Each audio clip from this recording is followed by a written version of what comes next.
Let's talk about chemical composition. This section has a lot of math, but it's not much different than the math we've been doing thus far.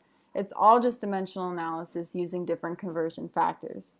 I'll go through an example calculation for each type of conversion you'll be required to do, but I highly suggest you look in the back of this chapter, and this chapter is 6 in your book, and you do a lot of practice problems. Often we buy nails by the pound because it's easier to sell them this way when many customers need hundreds of nails. With atoms, we have to use their mass as a way to count them because they're just too small and too numerous. The mole, or MOL, that's how it's abbreviated, is how we count atoms. And 1 mole is equal to 6.022 times 10 to the 23rd. This is Avogadro's number. 1 mole of anything is 6.022 times 10 to the 23rd units of that thing. So 1 mole of marbles is 6.022 times 10 to the 23rd marbles. A mole of cats is 6.022 times 10 to the 23rd cats. A mole of helium is 6.022 times 10 to the 23rd atoms of helium. The mole is defined as being equal to the number of atoms in exactly 12 grams of pure carbon-12. So let's talk about converting between moles and number of atoms. So like we said on the previous page, 1 mole is equal to 6.022 times 10 to the 23rd atoms. So if we have 3.5 moles of helium, how many atoms do we have? Well, we just start with what we have, which is 3.5 moles of helium, and we multiply that by 6.022 times 10 to the 23rd helium atoms divided by 1 mole of helium. And we get 2.1 times 10 to the 24th helium atoms. So like I said, this is just a conversion factor, like all the other conversion factors we've used thus far. So we can convert between grams and moles of an element. So the mass of 1 mole of atoms of an element is its molar mass. The value of molar mass is equal to grams per mole, and it's equal to the element's atomic mass in atomic mass units. So for copper has an atomic mass of 63.55 AMU. That means 1 mole of copper atoms has a mass of 63.55 grams. So the molar mass of copper is 63.55 grams per mole. If I have 32.06 grams of sulfur, I have 1 mole of sulfur, so that means I have 6.022 times 10 to the 23rd sulfur atoms. If I have 12.01 grams of carbon, I have 1 mole of carbon, and that's equal to 6.022 times 10 to the 23rd carbon atoms. So if I have 0.58 grams of carbon, how many moles do I have? Well, I start with what I know, which is 0.58 grams of carbon, and I multiply that by 1 mole of carbon over 12.01 grams of carbon, which is its molar mass, and I get 4.8 times 10 to the negative 2 moles of carbon. Well, what if I want to know how many atoms I have? Well, I start the same. I start with 0.58 grams of carbon. I still multiply that by 1 mole of carbon over 12.01 grams of carbon. And then I multiply that by 6.022 times 10 to the 23rd carbon atoms divided by 1 mole of carbon. And I get 2.9 times 10 to the 22 carbon atoms. The molar mass of an element is the mass of 1 mole of atoms of that element. For compounds, the molar mass is the mass of 1 mole of molecules, or formula units of that compound. We use this the same way as we use molar mass of elements in calculations. So for example, with carbon dioxide, my formula mass is 1 times the atomic mass of carbon, because for 1 mole of CO2 I have 1 carbon, plus 2 times the molar mass of oxygen, because for every 1 mole of CO2 I have 2 moles of oxygen. So my formula mass for CO2 is equal to 1 times 12.01 grams per mole plus 2 times 16.00 grams per mole, which equals 44.01 grams per mole. So if I have 22.5 grams of CO2, how many molecules do I have? Well, I start with what I know, which is 22.5 grams of CO2.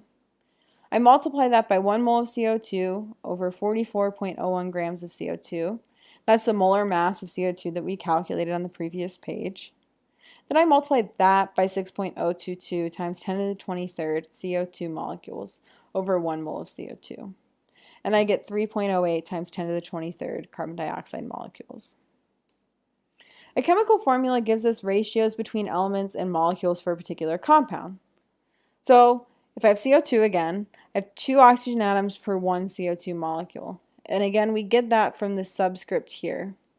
If I have 2 dozen oxygen atoms, I have a dozen CO2 molecules. If I have 2 moles of oxygen, I have 1 mole of CO2. So how many moles of oxygen are in 18 moles of CO2? Well, I start with what I know, which is 18 moles of CO2. I multiply that by 2 moles of CO2, or, excuse me, 2 moles of oxygen divided by 1 mole of CO2.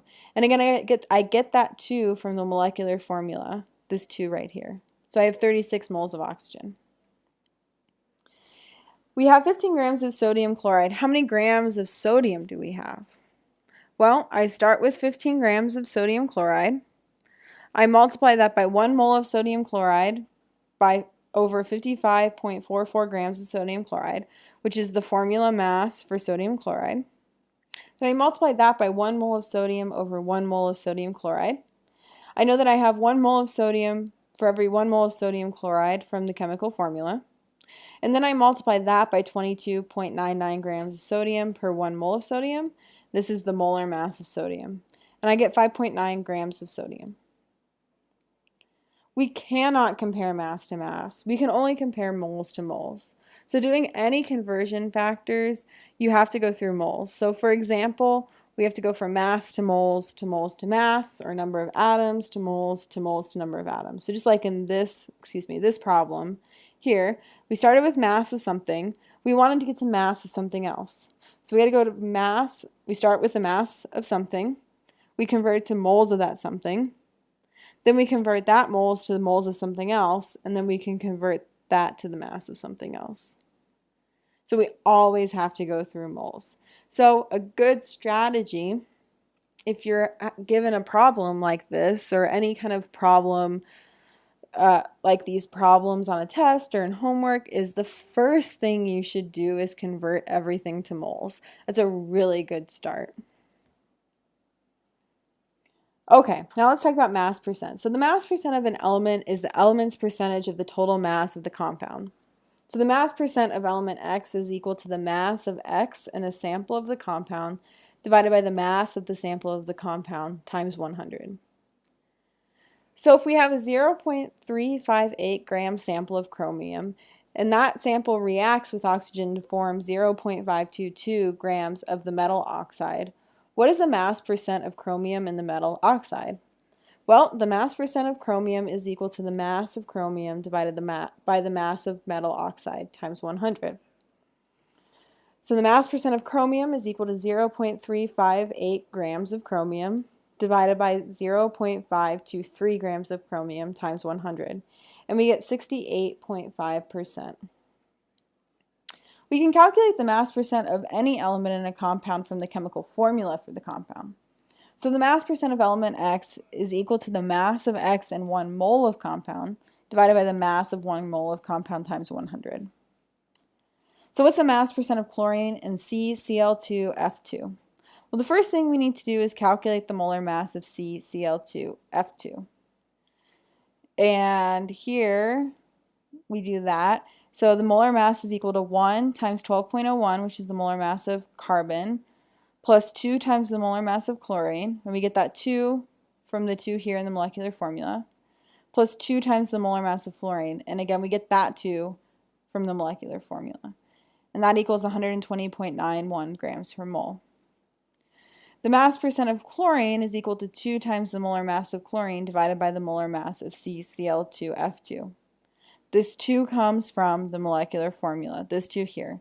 This is saying for every 1 mole of CCl2F2, I have 2 moles of chlorine. So now let's calculate the mass percent of chlorine.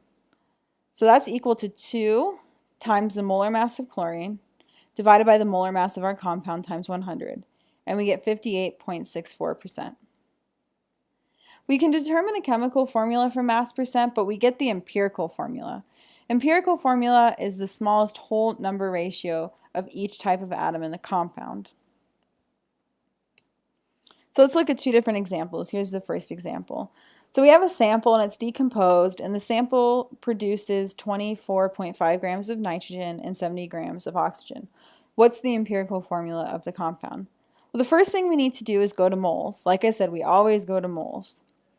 So let's go to moles of nitrogen. So we start with what we have, which is 24.5 grams of nitrogen, and we multiply that by 1 mole of nitrogen over 14.01 grams of nitrogen, which is the molar mass of nitrogen. And we get 1.75 moles of nitrogen. We do the same for oxygen, and we get 4.38 moles of oxygen.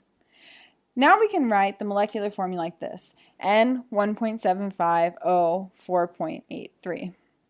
But we can't keep it that way. The first thing we need to do to convert it to the empirical formula is divide both of these numbers by the smallest number of moles.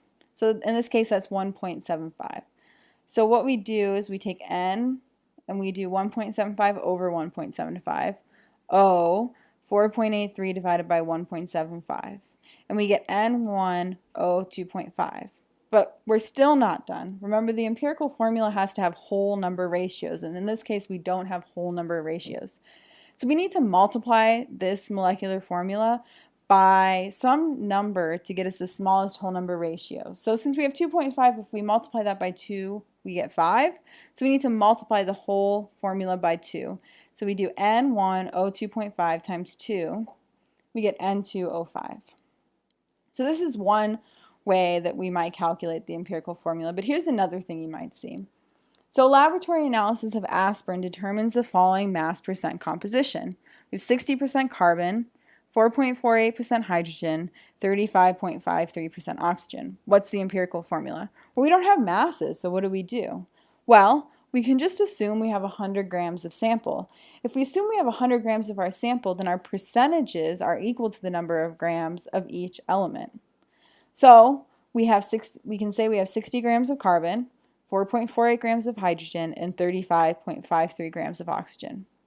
And then we go along the same way we did in the previous example. So we convert the number of moles for each, and we get this molecular formula. Then we divide each of these numbers by the smallest number of moles, which is 2.221, and we get C 2.25 H2O1. Again, we're not done because we don't have whole number ratios. So we need to multiply this whole thing by 4 to get the smallest whole number ratios possible. And we get C9H8O4. Now we want to talk about calculating the molecular formula from the empirical formula. So the molecular formula is equal to the empirical formula times N, and N is just some whole number. Let's do an example. So the empirical formula of naphthalene is C5H4, and naphthalene's molar mass is 128.16 grams per mole. What's its molecular formula? So first we need to calculate the empirical formula molar mass, which is 5 times the molar mass of carbon plus 4 times the molar mass of hydrogen, and we get 64.09 grams per mole. N is equal to the molar mass divided by the empirical formula molar mass. So our molar mass of naphthalene is 128.16 grams per mole.